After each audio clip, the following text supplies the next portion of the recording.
안녕하세요, 한상입니다. 오늘은 자동차 평론가 유청희 씨와 초민혁 기자 김미한 씨와 함께 티볼리 아머 기어 에디션을 시승하겠습니다. 안녕하세요. 네, 안녕하세요. 김미안입니다.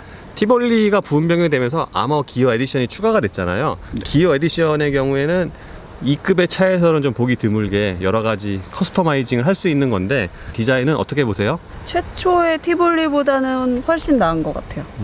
그쵸?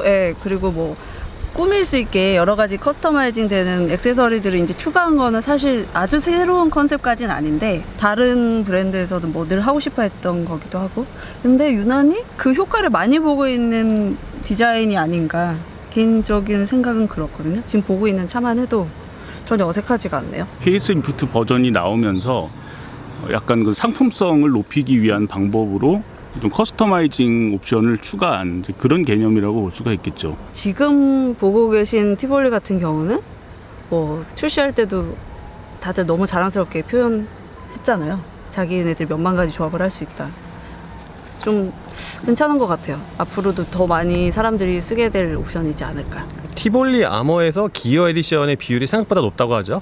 네, 그때 이 차가 나온 이후로 30% 가까이 된다고 그러더라고요. 그럼 생각보다 높은 것 같아요. 네. 티볼리 같은 경우에는 30% 가까이 그렇게 판매량을 차지한다는 거는 실제로 어떤 쌍용이 그렇게 의도했던 바대로 좀 소비자들이 구매를 하고 있다는 것을 이제 증명을 한다고 볼 수가 있겠습니다. 참고로 이 차는 기본 가격이 2,400만 원이고 여기에 여러 가지 옵션이 추가가 됐죠. 티볼리의 가장 큰 장점은 보통 디자인이라고 하는데 기어 에디션 여러 가지 또 장식이 꾸며졌잖아요. 뒷모습도 좀 달라졌죠. 어떠세요? 일단 뭐 눈치채신 대로 엠블렘 위치에 그 우리가 알고 있는 더블 S가 아니라 다른 것들을 또 옵션으로 고를 수 있더라고요. 그러니까 그런 거 보면 굉장히 보통 양산차에서 여러 가지 옵션을 주는 것 자체가 굉장히 큰 일인 걸로 저희가 알고 있는데, 그렇죠. 정말 쌍용이 이제 뭐 여러 군데서 경쟁 모델이 많이 나오니까 한번 에라 모르겠다고 막 다들 개발팀이 우우 질러주신 게 아닌가. 되게 저는 약간 감동적으로 보고 있어요. 그런 부분은 소비자 입장에서는 꽤 좋은 옵션 같아요. 순색으로 딱 생긴 티볼리 몰고 계신 분들을 길에서 많이 보는데 그 차를 보다가 이 차를 옆에서 보시면 굉장히 비교가 돼요. 그래서 모르겠어요. 빨리 나오는 차부터 계약하시지 말고 기왕 사시는 거면 조금 내가 원하는 색이랑 옵션을 선택해서 마음에 드는 차를 타셨으면 하는 게 저의 어떤 바람? 어떻게 보면은 페이스리프트를 해야 될 시점에 뭔가 진짜 큰 돈을 들일 수가 없는 상황이다 보니까 크게 손대지 않고 바뀐 거를 표현을 하기 위한 그런 부분들에만 신경을 썼지, 사실은 디자인 면에서는 이게 좋다고 생각을 해서 그냥 둔 거라기보다는 여력이 안 돼서 내버려뒀다라고 저는 좀 독하게 얘기하자면은 그렇게 표현을 하고 싶네요. 그냥 티볼리는 근데 딱 그 티볼리라서 예쁘다고 생각하는 그룹의 취향이 딱 있어요. 또 저를 제외한 어떤 다른 친구들, 옆집에 사는 누구라도 한 3명 모이면 그중에 1명은 반드시 예쁘다고 할 수 있는 포인트가 있는 거죠. 실제로 그런 반응을 얻었고, 실제로 티볼리는 코나 스토닉 나온 이후에도 3,000년도 꾸준하게 팔리고 있으니까. 저도 주변에서 티볼리가 예쁘게 잘 나왔다는 얘기를 상당히 많이 듣거든요. 대부분의 말씀하시는 분들이 여성분들이세요. 보편적인 여성의 취향에는 티볼리 디자인이 좀 눈에 잘 들어오는 그런 스타일이 아닌가 싶은 생각은 듭니다. 문을 열면은 이 바닥에 티볼리 로고가 비치는 램프가 여기에 위치해 있습니다. 타이어는 금호 타이어의 솔로스 XC, 사이즈는 215에 45R 18입니다. 보통 18인치 휠에 215의 폭은 타이어는 잘 안 쓰잖아요. 옆에서 보면 디자인을 전체적으로 좀 안정감, 박력 있어 보이게 넓은 타이어, 휠 사이즈는 휠을 키우고 폭을 좁으면은 보통 연비에 좀 더 유리하니까요. 티볼리는 굉장히 오랜만에 타는데 이 실내가 제가 마지막으로 탔을 때보다 뭔가 좀 많이 좋아진 것 같아요. 이 차가 기어 에디션이라 그런지 모르겠지만 미묘하게 달라졌는데 미묘해서 사실 눈치를 못 채고 있어요. 안정감 있어 보이는 게 뭘까 생각해봤는데, 예를 들면 송풍구 주변에 저런 무광 처리를 좀 뭐 원래 유광이었던 것들로 바꾸고, 중간에 그 우리 맵 밑으로 있는 여러 가지 버튼들의 위치에서도 아주 조금씩 터치 부분 위치 같은 게 좀 바뀐 것 같은데요. 그러니까 기본적으로 이 대시보드를 이루는 소재가 그렇게 썩 좋은 편은 아닌데 아까 유청희 씨가 얘기를 한 것처럼 저런 도어 트랩에 적용된 저런 소재가 눈길을 모으기 때문에 좀 그런 면에서 커버가 되는 것 같아요. 처음 나왔을 때 봤던 티볼리하고 크게 달라 보이질 않거든요. 예. 그리고 얼마 전에 제가 사실 다른 매체 시승에서 지금 새로 나온 모델의 다른 트림 모델을 시승을 했었는데, 그 모델 같은 경우에는 내장재에 포인트 컬러가 들어간 게 아니고 올블랙이었어요. 예. 근데 올블랙인 것만 해도 사실 가죽 부분이 조금 좋다라는 느낌이 들었지, 전반적인 실내 분위기는 이전하고 크게 다르지 않다라는 느낌을 많이 받았었거든요. 예. 그래서 저희가 지금 오늘 시승하고 있는 이 차 같은 경우에 좀 약간 브라운 컬러의 가죽이 들어간 부분들이 조금 더 좋아 보이게 만드는 그런 효과를 가져온 거지, 실상은 크게 달라지지 않았다고 그렇게 보여집니다. 뭐 보는 사람의 관점에 따라서 좀 달라질 수 있겠지만은 내장재의 어떤 부품 구성이라든가 어떤 그 포인트의 그 색깔 그리고 소재, 그런 부분들이 사실은 되게 여러 가지가 많이 쓰였기 때문에 좀 혼란스러운 면도 있어요. 어떤 일관성이라든가 그런 부분들도 좀 떨어지는 면이 있고요. 이 실내의 모니터는 상당히 정석적인 위치에 있고요. 크기는 좀 작아 보이죠, 요즘의 추세에 비해서.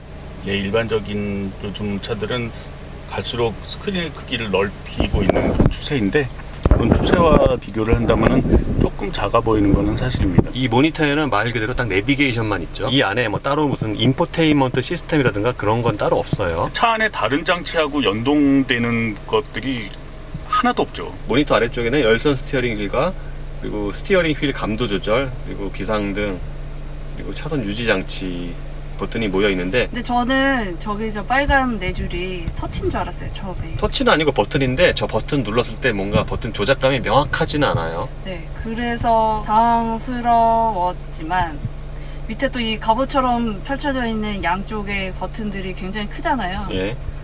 뭐 운전 중에 저걸 외운 상태면 툭툭툭 치고 고민이 별로 없을 텐데, 아까 제가 처음 운전했을 때는 내비게이션 외에는 사실 눈에 잘 들어오진 않더라고요. 이 비상등 밑에 보면은 공주장치 온도 조절이 있잖아요. 이 차가 하위 트림이어서 따로 숫자가 표시가 되진 않죠. 공주장치 패널은 상당히 간단한데 좀 눈에는 잘 들어와요. 특히 바람세기 조절 다이얼이 상당히 큼직하죠. 5번에 쓰는 다이얼도 이 정도 크진 않거든요. 몇몇 일본차 소형차에서 볼 수 있는 좀 재치 있는 디자인의 그런 소형차에서 볼 수 있는 그런 공조장치 스타일을 약간 좀 비슷한 느낌을 주기도 합니다. 실은 제일 많이 쓰는 부분 중에 하나가 이 풍량 조절이거든요. 그렇죠.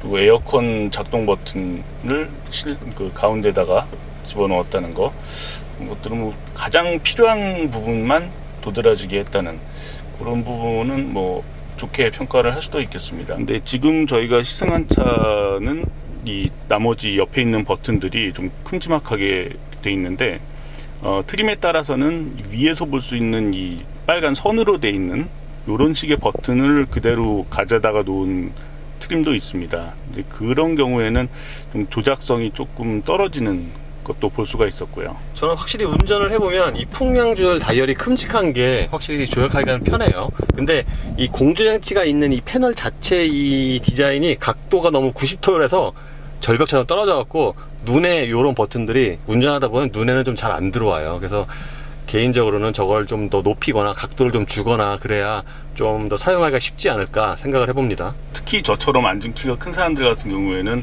공조장치를 조작을 하려면은 시선을 상당히 아래로 많이 내려야 됩니다. 그런 면에서는 약간 조작하기 불편한 부분들도 분명히 있고요. 네, 그리고 보시면 레이어 바깥쪽이 반짝거리잖아요.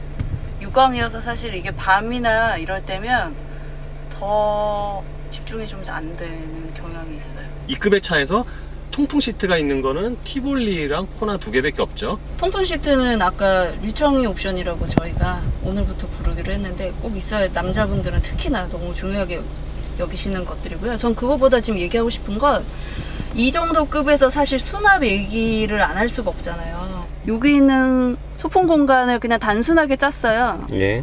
그런데 아예 그냥 저렇게 넓게만 두면 뭘 뒀다가 운전 중에 갑자기 회전하거나 하면 튀어나와서 위험할 수 있으니까 중간에 고무로 이렇게 벽을 하나 만들어 뒀더라고요. 예. 그래서 아, 이건 굉장히 좋다고 생각을 했지만 요즘 사이즈의 스마트폰을 끼면 다 안 저는 들어가는군요. 왠지 여기 고정이 될 거라는 부품 기대를 안고 아까 꽂았는데 운전 중에 깜짝 놀랐어요. 이게 어쨌든 뭐가 넣기가 쉽진 않아요. 좀 애매하군요. 네네.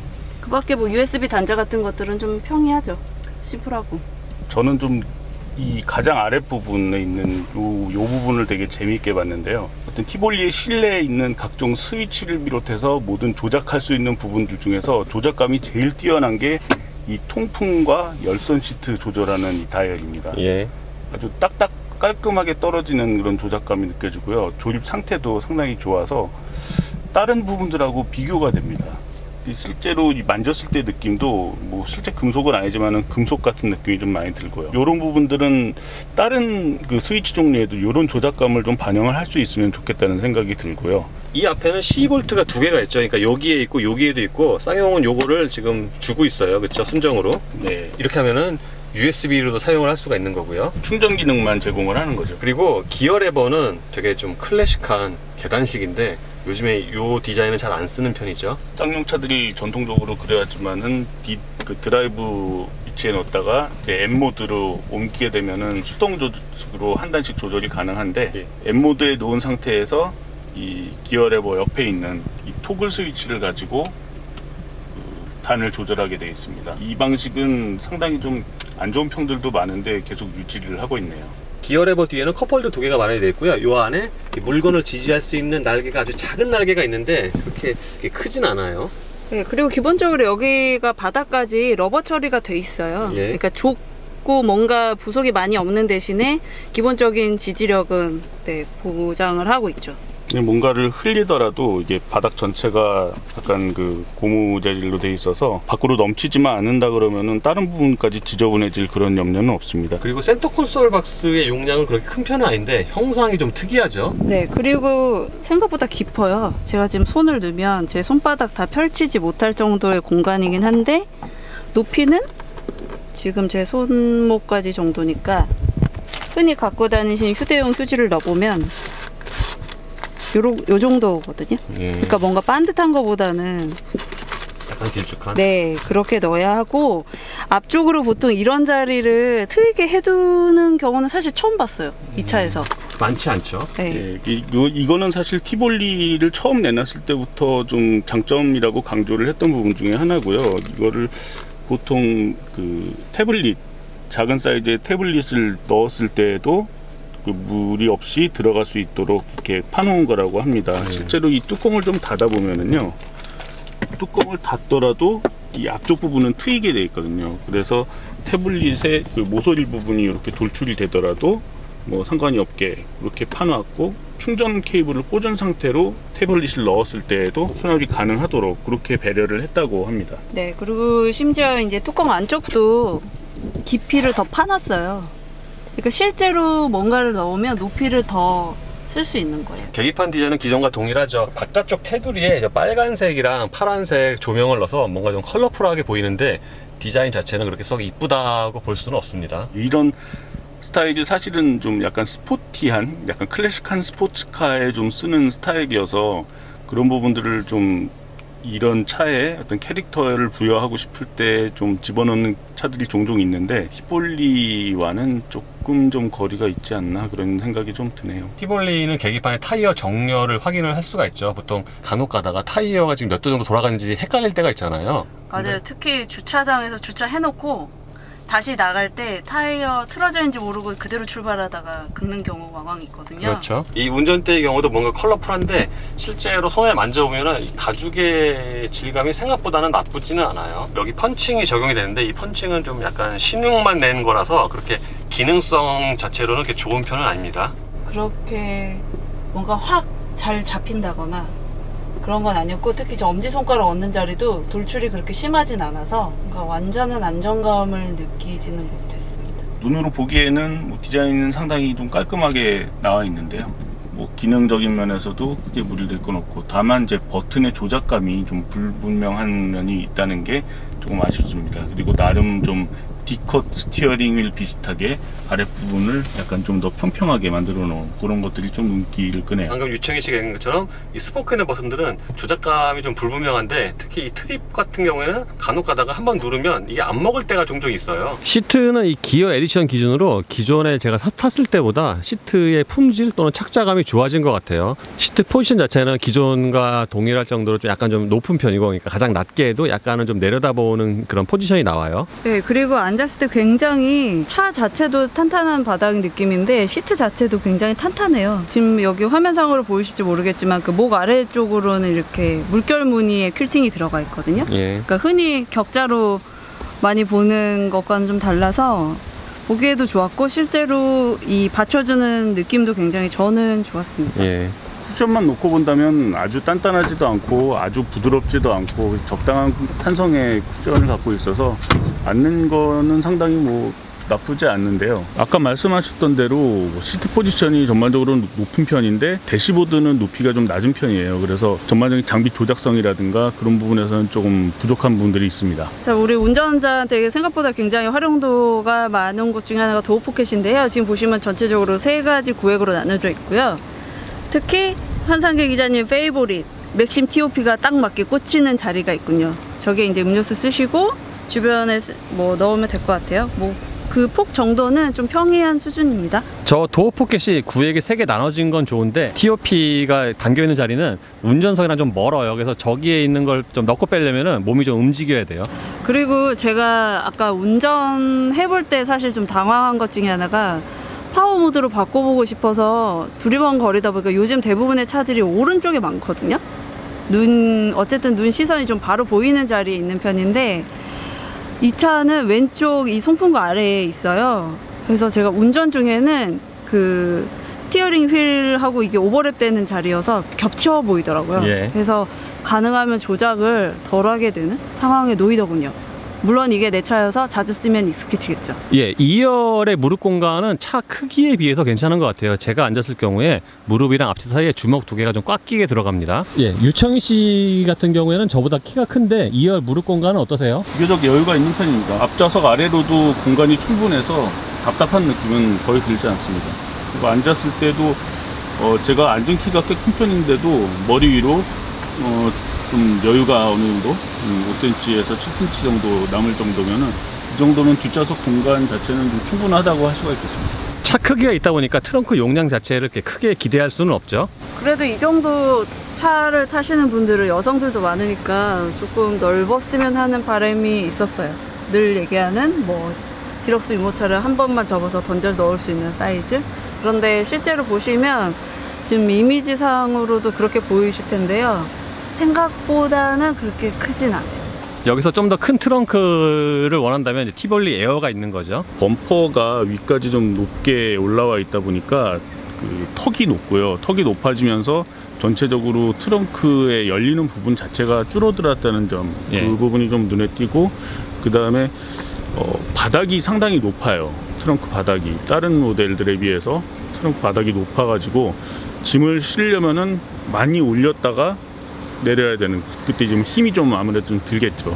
2열 시트는 6대4로 접을 수가 있고요. 트렁크 바닥이랑 2열 시트랑 거의 평평하게 이어지네요. 트렁크 바닥을 높인 이유 중에 하나가 아마도 뒷좌석을 접었을 때 높이를 감안을 해서 그렇게 해놓은 것 같은데요. 트렁크를 쓸 때는 뒷좌석을 접지 않고 쓰는 경우가 더 많기 때문에 그런 부분에 있어서는 조금 좀 아쉬운 면이 느껴지기도 합니다. 이 아머 기어 에디션처럼 좀 더 적극적인 디자인을 좋아하시는 분이면 앞좌석을 주로 사용하시고 레포츠를 많이 즐기시는 분일 수도 있다는 생각이 들어요. 그렇다면 접어서 활용하기에는 아주 충분한 공간이긴 하죠. 이 트렁크 옆에는 물건들을 고정할 수 있게 이렇게 줄이 달려 있죠. 고무 밴드. 이렇게 고정할 수 있게 되어 있는 거는 시트 뒤에 있는 거하고 디자인을 좀 통일을 한 거를 알 수가 있습니다. 제가 티볼리 디젤은 재작년에 타고 지금 처음인데, 그때에 비해서 이 티볼리 디젤의 진동이 좀 줄은 것 같아요. 지금은 에어컨 이제 끈 상태이고요. 이 상태에서는 재작년에 비해서는 이 디젤에서 그 엔진에서 올라오는 진동이 좀 이렇게 많이 줄은 것 같습니다. 그래도 이 운전대라든가 이 시트로 좀 전해지는 진동은 이렇게 공회전에서 조금 있는 편입니다. 그리고 소음 같은 경우에는 뭐 디젤 엔진 평균 정도라고 말씀을 드릴 수가 있어요. 파워트레인은 1.6L 디젤과 6단 자동 변속기로 조합이 되는데, 이 실용 영역 자체에서는, 그러니까 우리가 주로 사용하는 속도대 있잖아요. 속도대에서는 뭐 동력 성능이 그렇게 나쁘진 않아요. 물론 이제 뭐 급가속을 한다거나 고속으로 주행을 할 때는 아무래도 좀 출력이 좀 모자라다고 느끼게 되지만, 일반적인 상황 또는 보통의 운전자들이 주로 사용하는 그런 구간에서는 딱히 출력이 아주 부족하다고 느끼진 않습니다. 일반적으로 뭐 시내에서 운전을 주로 하는 분들은 크게 불만 있을 정도의 출력의 어떤 부족함 같은 것들은 없고요.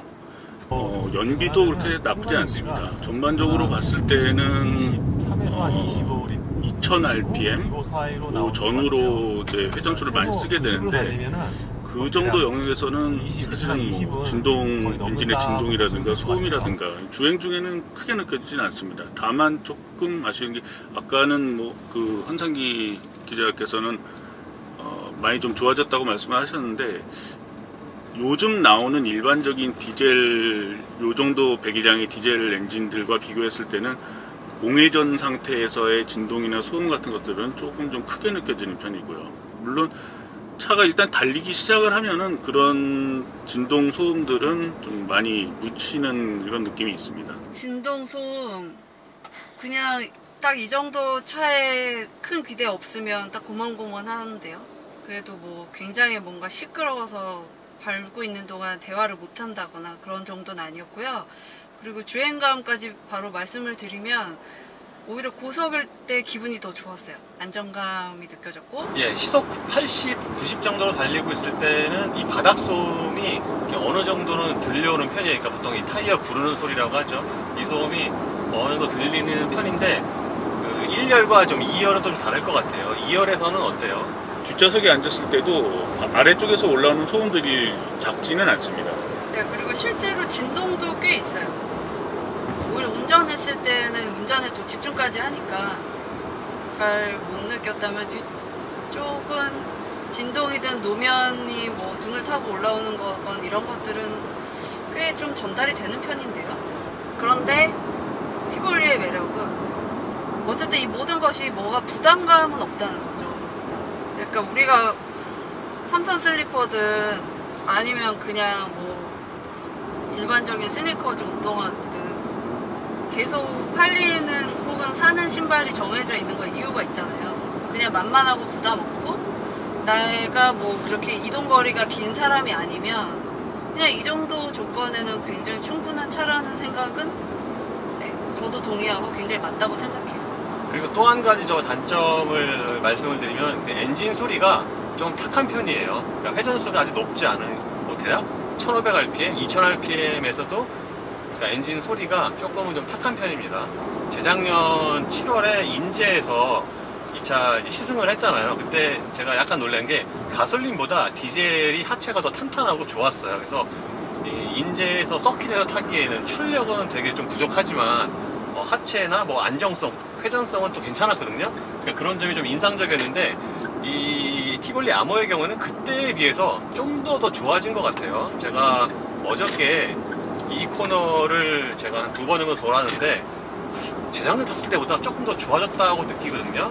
코너를 돌면은 타이어가, 앞 타이어가 아주 얇으니까 금방 미끄러지긴 해요. 근데 지금 보시는 것처럼 되게 안정적으로 돌아요. 이거 약간 좀 뭐라고 그러나, 약간 좀 니로와도 약간 비슷한 그런 느낌이 있는데, 2류는 모르겠고 4류는 이 멀티링크 같은 경우에는 회전 성능이 꽤 괜찮다고 말씀을 드릴 수가 있을 것 같아요. 저 같은 경우에도 처음에 티볼리 나왔을 때 그 1.6 가솔린의 앞바퀴 굴림 모델을 몰아보고 되게 오랜만에 티볼리를 다시 시승을 한 건데, 그때랑 비교를 해봤을 때도 지금 타고 있는 디젤 4륜 모델의 차체 움직임이라든가 어떤 승차감이나 전반적인 어떤 하체 세팅들이 상당히 좀 안정감이 있고 많이 차분해진 건 사실입니다. 이 오르막 코너도 역시 마찬가지인데, 제가 어제 달렸을 때 생각보다는 좀 미끄러짐은 좀 일찍 발생하지만 타이어 소음이 일찍 나거든요. 근데 적절하게 좀 제어가 들어가면서 코너에서 생각보다는 꽤 안정적으로 자세를 잡는 것 같아요. 뒷자리에 앉아서도 이렇게 많이 불안하지 않습니다. 제가 평소에는 이 한산기 코너를 조수석에서 얻어 타가지고 아주 스릴 넘치게 재미있게 탔었는데 지금 제가 뒷자리 안전벨트 메고 운전석 뒤에 앉아있거든요. 좀 무섭긴 하네요. 예, 티볼리에서 차선 유지 장치가 추가가 됐죠, 작년 말에. 이 차선 유지 장치 같은 경우는 이 버튼을 누르면 활성화가 되는데 이 계기판에 이렇게 녹색불로 뜹니다. 이 상태에서는 운전대, 그러니까 기본적으로 운전대를 잡고 있어야 되지만 제한된 시간 안에서는 운전대를 놔도 자동으로 차선을 유지를 하는데 보통 2급의 차에서는 기대하는 것보다는 좀 성능이 좋다고 느꼈어요. 그러니까 왜냐하면은 보통 급이 낮은 차 같은 경우에는 이 시스템도 낮은 게 들어가서 보통 차선 가운데로 유지하는 게 떨어지거든요. 이렇게 좌우로 왔다 갔다 하고. 근데 티볼리 아머의 경우에는 비교적 차선 가운데로 잘 지키는 편입니다. 물론 현대차의 뭐 코나보다는 좀 성능이 떨어지고 반면에 쉐보레 말리부보다는 좋아요. 이런 기능 같은 경우에는 그러니까 운전을 새로 시작하는 또는 처음 시작하는 분들에게는 어느 정도 도움이 돼요. 왜냐하면 초보 운전 같은 경우에는 차선 가운데로 잘 못 가잖아요. 일명 이제 꼬리를 흔든다고 하는데 그런 경우에 이 기능을 활성화를 시키고 다니면은 차선 그런 현상을 좀 줄일 수가 있거든요. 티볼리에서 사실 좋은 점수를 줄 수 있는 그런 부분들이 방금 말씀하셨던 그 차로 유지 보조 기능 같은 것들을 다른 업체들보다 조금 일찍 쓰기 시작했다라는 거, 그리고 여러 모델 트림에서도 선택을 할 수 있게 만들어 놨다는 거, 그런 점들은 상당히 좀 좋게 평가할 수 있는 부분이죠. 그렇죠. 이 급에서는 티볼리가 가장 먼저 도입을 했죠. 네. 그리고 사실 아직까지도 이 급에서 이 차선 유지 장치가 있는 차는 티볼리랑 코나밖에 없죠. 이 변속기 같은 경우에는 전체적으로 무난하거든요. 근데 운전을 하다 보면은 뭔가 좀 손실이 좀 많은 느낌이 있고 간헐적으로는 변속 충격이 생깁니다. 그리고 티볼리 아머의 경우에는 크루즈 컨트롤이 일반 크루즈 컨트롤이에요. 그러니까 ACC가 아닌데 ACC가 아닌 크루즈 컨트롤과 이 차선 유지 장치가 결합이 되는 경우는 또 그렇게 흔치는 않죠. 근데 크루즈 컨트롤을 작동을 하잖아요. 그럼 간헐적으로 좀 작동할 때 약간 좀 멈칫하거나 좀 변속하는 그런 충격이 좀 생기긴 해요. 예, 티볼리의 동력 성능은 딱 이 차의 출력에 기대하는 만큼인데, 그러니까 일상 용도로는 괜찮은데 고속으로 쭉 가속을 해보면은 확실히 좀 배기량이나 출력의 한계가 이제 보이는 것 같아요.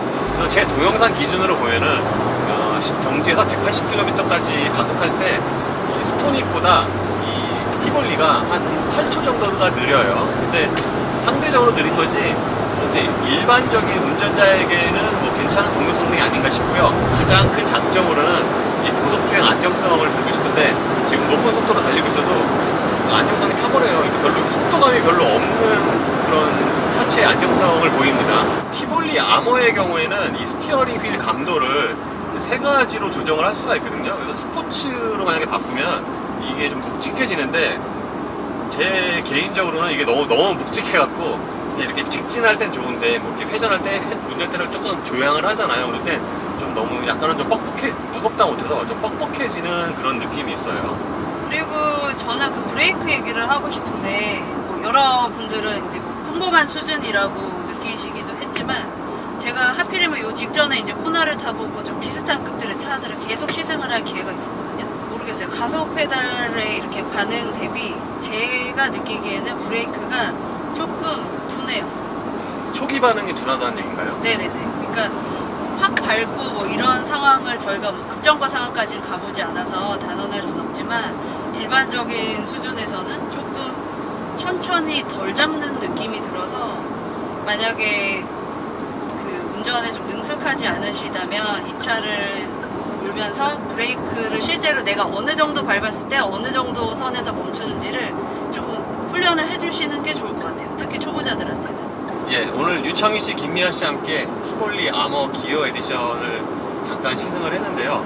저 같은 경우에 재작년에 탔었던 디젤 대비해서 여러 가지로 되게 좋아졌어요. 그러니까 아주 뭐 눈에 띄게 확 좋아진 건 아닌데 뭔가 조금씩 개선이 돼갖고 처음 나왔을 때보다는 좀 정제된 느낌이 있습니다. 그래서 코나 스토닉이 나온 후에도 티볼리가 꾸준하게 좀 팔리고 있잖아요. 그러니까 어느 정도는 좀 납득이 되는 그런 상품성 같아요. 티볼리 아머 기어 에디션 같은 경우에는 가장 큰 장점을 뭘로 꼽을 수가 있을까요? 만만한데 적당히 튀는 차? 네.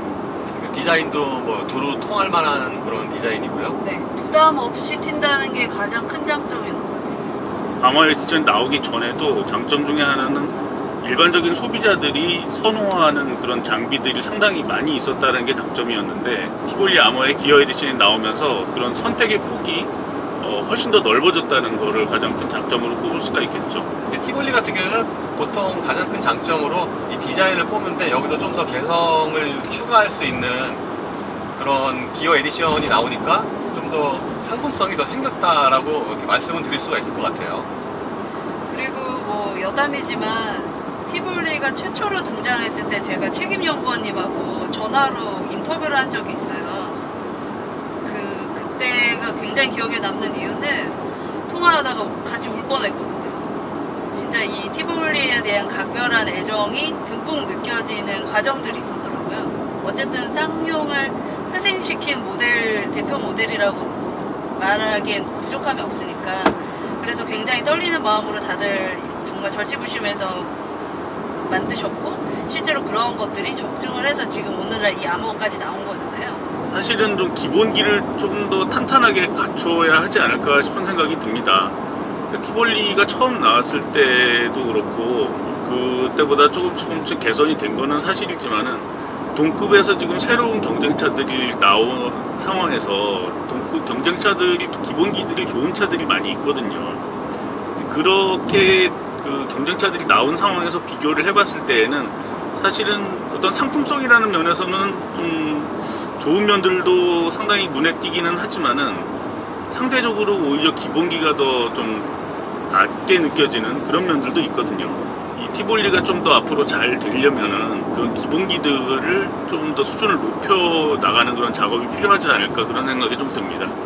저는 티볼리 기어 에디션의 최고 장점으로는 역시 외관 디자인을 꼽고 싶고요. 그리고 탄탄한 주행 안정성, 그러니까 고속에서의 안정성도 참 좋아요. 근데 또 그에 못지않게 또 단점도 있죠. 예를 들면은 좀 승차감 같은 면에서는 좀 불리하고요. 그리고 이 조립 품질 같은 데서는 좀 부족한 면이 보입니다. 예를 들면은 이 동반자석 쪽에 그 바깥쪽 도어 캐치는 지금 약간 좀 단차가 좀 안 맞고, 네, 그런 면이 있어요. 그래서 좀 전에 유청희 씨가 얘기한 것처럼 그런 좀 기본적인 거에서는 좀 다듬을 필요가 좀 더 있다고 생각이 됩니다. 예, 이로써 티볼리 아머 디젤 기어 에디션의 시승을 마치겠습니다. 고생하셨습니다. 고생하셨습니다. 고맙습니다. 저희는 이제 단팥빵을 먹으러 갑니다. 단팥빵 지났어. 못 먹어. 밥 먹으러 가서. 단팥빵은 저 뒤로 가야 돼. 이 차 요즘에 네? 뭐 또 전달해 드려요? 그거 안 웃겨. 그거. 왜요? 지금 유행어 바람 탔던데? 아니야. 사람들 되게 좋아하던데. 그러니까. 네? 선배만 싫어해. 지금 보시는 차의 색상은 갤럭시 그린입니다. 삼성과 관계가 있나요? 아니, 없어. 재미없는 개그 하지 마. 티볼리의 디자인에 대해서는 저는 별로 할 말이 없어요. 점점점. 저는 박나래 씨가 생각나네요. 이유는 밝히지 않겠지만 그냥 박나래 씨는 좋아합니다. 안 웃기면 끊어. 아이고. 개구리 왕눈이 같아요. 뭐가? 지금 그렇게 가깝게 잡으시니까 더 눈처럼 보인다, 진짜. 눈알 두 개가 네. 튀어나오는 것 같은. 파워트레인은 1.6L 디젤과 4단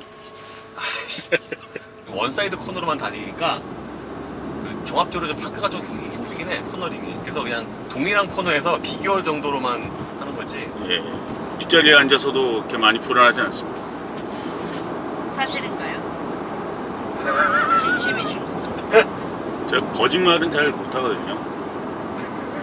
그러니까 예전에는 소형차든 경차든 포함 이 작은 차들은 일단 싼 가격으로 경쟁해야 되는 군이었어요. 그러니까 실제로 티볼리가 초반에 계속 가속 있게 팔렸던 여러 이유 중 하나도 비슷한 급에서 굉장히 좀 저가 가격대 전략을 잘 펼쳐가지고 초기 확장이 넓었던 걸로 제가 알고 있거든요.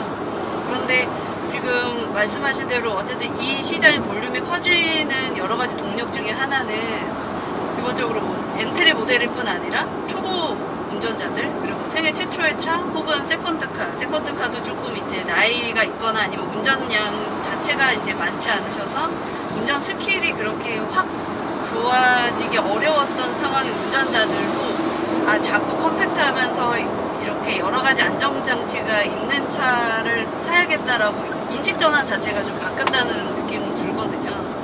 다만 그렇기 때문에 이제 약간 인지 부조화가 좀 생기는 거죠. 그러니까 이 차 같은 경우도 지금 2,800만 원대잖아요. 이 정도 가격이죠. 네. 그렇죠. 기어 이거 옵션 다 하면 2,800만 원이죠. 맞아요. 그러니까 운전을 잘 하지 못하는 사람을 보조해주기 위해서 여러 안전장치와 센서가 필요한데 그것들을 또 다 넣은 차를 얻기 위해서는 예전 같으면 뭐 이 정도 가격대에 이렇게 훨씬 더 큰 차를 살 거라고 생각했던 분들이 막상 계산기 두드리고 이 차를 사러 왔을 때는 당황할 수 있는 가격대도 형성되었다는 게 좀 요즘 여러 가지 그냥 기자들도 마찬가지고 이제는 작은 차를 가격이나 이런 걸로 가성비로 쉽게 또 얘기하기는 어려워졌구나 뭐 이런 생각을 좀 하게 됩니다. 오늘 버버벅 에디션이라고 붙일까봐요. 오늘 나는 그래도 말 잘하는 주게 끼는 거야. 오늘 청희 씨 말 잘했는데. 진짜요? 이럴 때 청희 선배가 하는 유머가 있는데 참겠어요. 뭐? 예상 프레이즈가 있는데. 뭔데? 코나가 코나에 몰리나요? 뭐 이런 거 하실 거 아니에요? 안 해. 원래 그게 딱 선배 스타일인데. 네, 안 웃긴 개그는 하지 마. 예상할 수 있는 개그는 가급적 안 하려고. 그렇지. 오늘 이상하게 이거 티볼리 디젤 이거 이상하게 말이 꼬이네. 말도 꼬이고 오늘 아무것도 안 바르고 나왔는데 방구점에서 자꾸 사람 만나고 그 4대가 다 마음에 안 드셨단 말이에요. 그래서 4대 점수를 내 것만 빼면은 티볼리가 꼴찌야. 나는 4대 중에서 티볼리한테 2등을 줬어. 그래서 청희 씨는 결론은 트랙스? 네. 역시 쇠슬람이고. 역시 현직 쇠슬람. 오빠가 하실 얘기는 아닌 것 같아요. 그렇다고 막상 살 거냐 그러면은 안 사. 사러 가지는 않아요. 그래서 우리 지금 보면은 이 급의 SUV가 5대가 있잖아. 네. 그래서 뭐 살 거야? 5대 중에 꼭 하나 사야 된다면? 무조건 사야 된다면? 꼭 이 5대 중에 하나 사야 된다면? 김미안 기자는? 저는 스토닉. 나도 스토닉. 저는 트랙스. 저는 진짜 운동화 고르는 마음으로 고른 거예요. 저는 나이키 코르테즈가 아니라 리복 클래식을 찾는 거거든요. 그러니까 스토닉이 좋았던 것도 그게 되게 커요. 그러니까 약간 SUV에 좀 더 형태도 가깝고 근데 좀 약간 깔끔하고 운전감도 약간 적당히 평이해서 마음이 편했다고 해야 되나? 코나는 안에 타고 있을 때는 너무 좋은 차인데 밖에 있을 때 너무 부담스러운 차더라고요. 부담스럽지? 네, 시각적으로 얘가 내 차인가 싶은 기분이 매일 들 수도 있을 것 같아요. 제 취향에는.